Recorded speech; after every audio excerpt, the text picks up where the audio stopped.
président congolais Félix Tshisekedi, la plateforme de l'opposition C64 maintient sa marche prévue le 15 août afin de contraindre les autorités à convoquer un dialogue national. Dans son communiqué du 20 juillet, la C64 avait prévenu que l'absence de convocation officielle du dialogue au plus tard le 15 août, elle en tirerait toutes les conséquences en son absence, elle en tirerait toutes les conséquences politiques.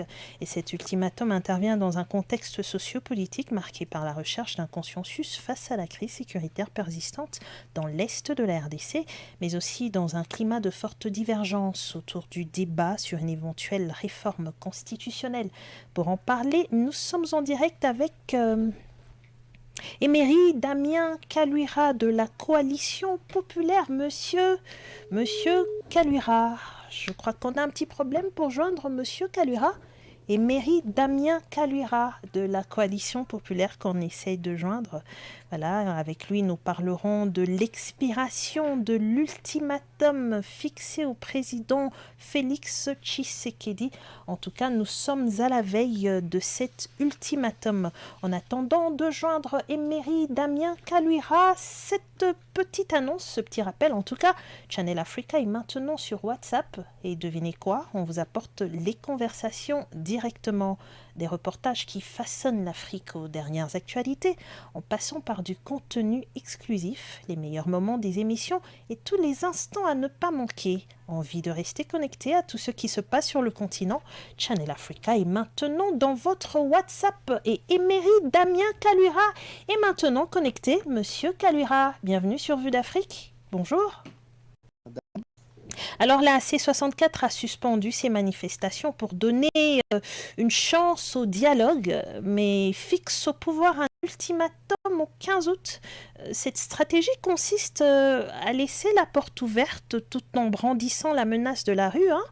Mais quel message envoie-t-elle aux églises qui avaient justement obtenu le report des manifestations pour faciliter les discussions?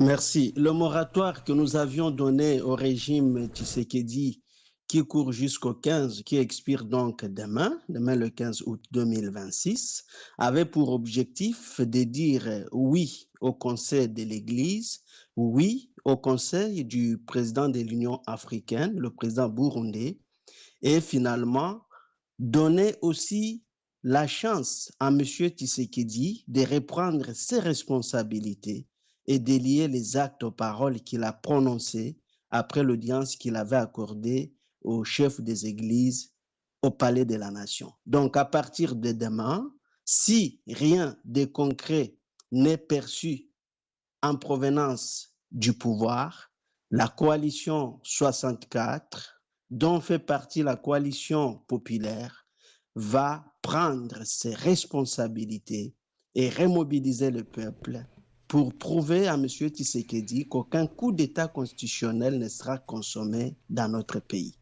Donc, il s'agissait d'un moratoire et qui expire dans quelques heures. Monsieur Kaluira, vous réclamez un dialogue inclusif, mais pose comme condition l'abandon du projet de réforme constitutionnelle.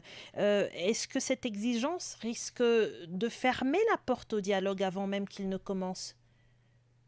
D'abord, nous tenons à réagir au communiqué du bureau de l'Assemblée nationale qui veut réexaminer le projet de la fameuse loi référendaire sur demande du président de la République. Nous disons pas de débat sur la Constitution.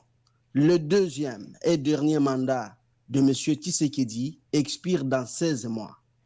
Dans les 16 mois, nous ne voulons pas qu'il nous laisse un pays qu'il a lui-même démembré. Parce que lui, Joseph Kabila et Paul Kagame ont dépiécé notre pays.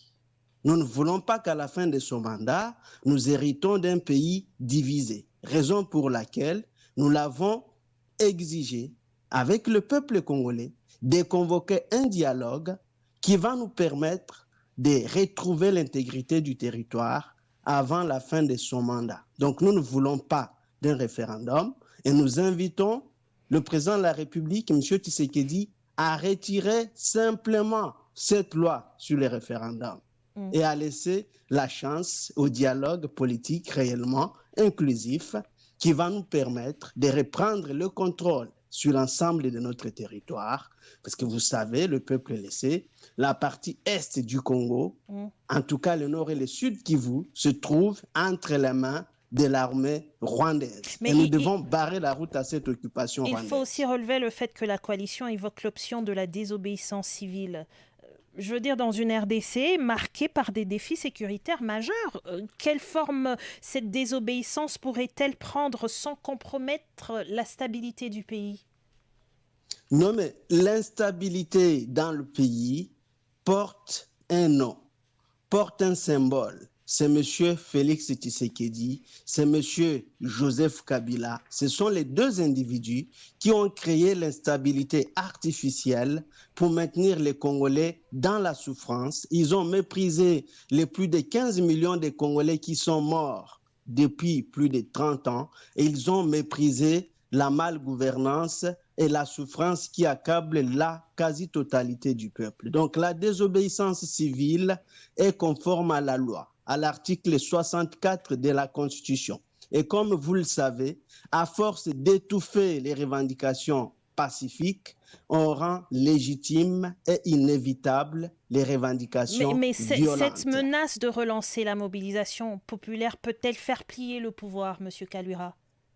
Tout simplement, c'est ce que nous allons faire. Si M. Tshisekedi ne prend pas les actes d'État pour accéder à notre demande d'un dialogue national réellement inclusif, chargé d'éviter la crise actuelle, nous allons effectivement activer l'article 64, déclencher la désobéissance civile généralisée jusqu'à faire renverser M. Tshisekedi par le peuple congolais. Ça veut dire l'objectif, c'est d'envoyer massivement plus de 5 millions d'Équinois au palais de la Nation, le palais présidentiel, pour déguerpir M. Tshisekedi, qui refuse toutes les voies de raison. Donc nous l'invitons à rapidement prendre les actes pour convoquer un dialogue qui doit être réellement inclusif et qui, lui, ne doit pas être jugé parti. Mais justement, si ce délai passe sans réaction de Tshisekedi, la coalition risque-t-elle de perdre sa crédibilité face à une opinion publique qui a déjà vu beaucoup d'ultimatums sans lendemain? Déjà, je peux vous le dire, nous n'allons plus écouter un conseil. Nous avons épuisé toute notre bonne foi et donc notre peuple peut compter sur nous. Nous n'allons plus jamais annuler une seule marche. Nous sommes très unis, plus mobilisés que jamais, plus soudés, plus déterminés pour sauver notre pays de la balkanisation et pour mettre fin à la dérive dictatoriale que tente d'imprimer M. Tshisekedi et sa bande de faux juges constitutionnels. Emery Damien Kaluira, merci d'avoir répondu à nos questions sur Vue d'Afrique. Je rappelle que vous êtes président de la coalition populaire qui fait également partie de la C64. Merci encore, M. Kaluira. Au revoir. C'est moi. Au revoir. Et c'est sur cette note que se referme la première partie de Vue.